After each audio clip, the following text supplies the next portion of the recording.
എല്ലാവർക്കും നമസ്കാരം. Welcome back to നിയാൻസ്.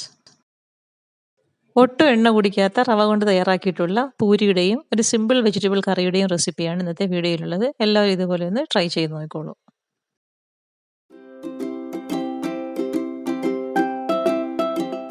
ആദ്യം ഇത് തയ്യാറാക്കുന്നതിന് വേണ്ടി ഒരു കപ്പ് റവ മിക്സിയുടെ ചെറിയ ജാറിലേക്ക് ഇട്ട് നന്നായിട്ടൊന്ന് പൊടിച്ചെടുക്കാം.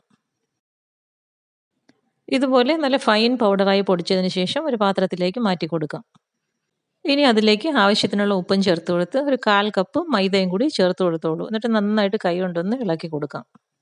മൈദ ഇട്ട് കൊടുക്കുന്ന ഭാഗം മിസ്സായിട്ടുണ്ട്. അതിനുശേഷം കുറേശ്ശെയായിട്ട് വെള്ളം ഒഴിച്ചു കൊടുത്ത് പൂരിക്ക് കുഴച്ചെടുക്കുന്ന പോലെ നല്ലതുപോലെ ഒന്ന് കുഴച്ചെടുക്കാം. ഈ ഒരു പരുവത്തിൽ കുഴച്ചെടുത്തതിന് ശേഷം അതിലേക്ക് 1 ടേബിൾ സ്പൂൺ ഓയിലും കൂടി ചേർത്ത് കൊടുത്ത് വീണ്ടും നല്ലതുപോലെ ഒന്ന് കുഴച്ചെടുക്കാം. റവ ആയതുകൊണ്ട് തന്നെ കുഴച്ചെടുക്കുമ്പോൾ കുറച്ച് റഫായിട്ടായിരിക്കും ഇരിക്കുന്നത്. അതുകൊണ്ടാണ് നമ്മൾ കുറച്ച് ഓയിലും കൂടി ചേർത്ത് കൊടുത്ത് നന്നായിട്ടൊന്ന് സോഫ്റ്റാക്കി എടുക്കുന്നത്. ഇനി ഒരു 10 മിനിറ്റ് ഒന്ന് റെസ്റ്റ് ചെയ്യാൻ വയ്ക്കാം. ആ സമയം കൊണ്ട് നമുക്കൊരു വെജിറ്റബിൾ കറി തയ്യാറാക്കിയെടുക്കാം. അതിനുവേണ്ടി കുക്കറിലേക്ക് 2 ഉരുളക്കിഴങ്ങ് കട്ട് ചെയ്തതും, 1 ക്യാരറ്റ് കട്ട് ചെയ്തതും, 1 സവാള കട്ട് ചെയ്തതും, 2 പച്ചമുളകും, ആവശ്യത്തിനുള്ള ഉപ്പും, 1/4 ടീസ്പൂൺ മഞ്ഞൾപ്പൊടിയും, വേകാൻ ആവശ്യമുള്ള വെള്ളവും കൂടി ചേർത്ത് കൊടുത്ത് കുക്കറിലേക്കിട്ട് ഒരു വിസിലൊന്ന് അടിച്ച് വേവിച്ചെടുക്കാം. ഇനി ഒരു പാനിലേക്ക് വെളിച്ചെണ്ണ ഒഴിച്ചു കൊടുക്കാം. ചൂടായി വരുമ്പോൾ അതിലേക്ക് കുറച്ച് കടുക് ഇട്ട് പൊട്ടിക്കാം. കൂടെ തന്നെ കുറച്ച് കറിവേപ്പിലയും കൂടി ഇട്ട് കൊടുക്കാം. നല്ലതുപോലെ ഒന്ന് മൂത്ത് വരുമ്പോൾ അതിലേക്ക് 1/2 ടീസ്പൂൺ കുരുമുളക് പൊടിയും കൂടി ചേർത്ത് കൊടുക്കാം. വീണ്ടും ഒന്ന് നല്ലതുപോലെ ഒന്ന് വഴറ്റിയതിന് ശേഷം നേരത്തെ തയ്യാറാക്കി വെച്ചിരിക്കുന്ന വെജിറ്റബിൾസ് വേവിച്ചത് ഇതിലേക്ക് ഒഴിച്ചു കൊടുക്കാം. വളരെ സിമ്പിളായിട്ടുള്ളൊരു വെജിറ്റബിൾ കറിയാണ്. അപ്പം ഉരുളക്കിഴങ്ങ് ഇടയ്ക്കിടയ്ക്ക് ഒന്ന് നമുക്ക് ഉടച്ച് കറിക്കൊന്ന് തിക്നെസ് ആക്കി കൊടുക്കാം. ഇനി പാത്രം മൂടി വെച്ച് ഒന്ന് തിളപ്പിച്ചെടുക്കാം. ഇപ്പോൾ കറി നന്നായി തിളച്ച് വന്നിട്ടുണ്ട്. നല്ലതുപോലെ ഒന്ന് ഇളക്കി കൊടുത്ത് കുറച്ച് മല്ലിയില ചെറുതായി കട്ട് ചെയ്തതും കൂടി ഇതിലേക്ക് ഇട്ട് കൊടുത്ത് ഫ്ലെയിം ഓഫ് ചെയ്യാം. ഉരുളക്കിഴങ്ങ് കുറേയൊക്കെ ഇതിലേക്ക് ഉടച്ച് ചേർക്കുന്നത് കൊണ്ട് തന്നെ കറി നല്ല തിക്ക് ഗ്രേവി ആയി കിട്ടും. ഇനി ഇത് മൂടി വെച്ച് കൊടുക്കാം. അപ്പം മല്ലിയിലയുടെ സ്മെല്ലൊക്കെ നന്നായിട്ട് കറിയിലേക്ക് പിടിക്കും. ഇനി നമ്മൾ നേരത്തെ കുഴച്ച് വെച്ചിരുന്ന റവയുടെ കൂട്ട് ഒന്നുകൂടി നല്ലതുപോലെ കൈകൊണ്ട് കുഴച്ചെടുക്കാം. അതിനുശേഷം കൗണ്ടർ ടോപ്പിലേക്ക് ഇട്ട് കൊടുത്ത് നല്ലതുപോലെ ഒന്ന് വീണ്ടും കുഴച്ചെടുക്കാം.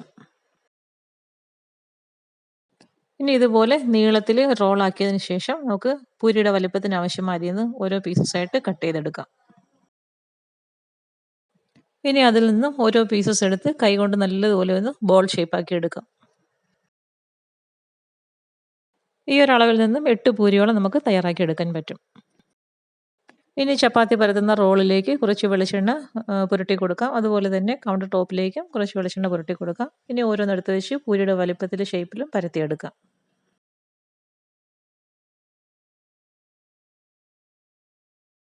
ബാക്കിയുള്ളതെല്ലാം ഇതേപോലെ തന്നെ പരത്തിയെടുക്കാം.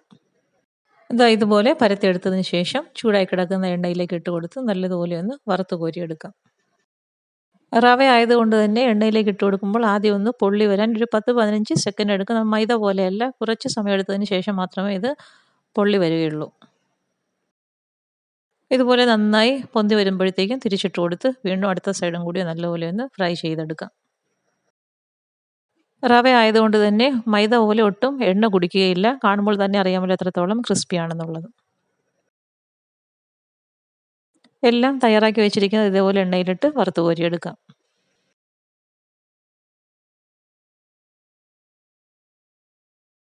മൈദയിൽ നിന്നൊക്കെ മാറി വല്ലപ്പോഴൊക്കെ റവ കൊണ്ട് ഇതേപോലെ പൂരി തയ്യാറാക്കി നോക്കിക്കോളൂ.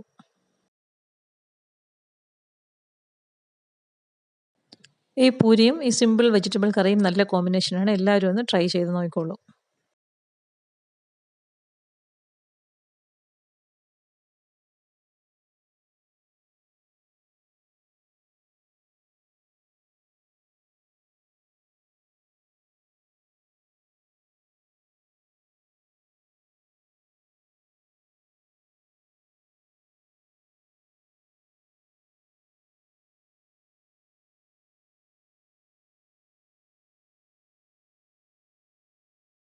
അപ്പോൾ വീഡിയോ ഇഷ്ടമായി ലൈക്ക് ചെയ്ത് സബ്സ്ക്രൈബ് ചെയ്ത് സപ്പോർട്ട് ചെയ്തേക്കൂ.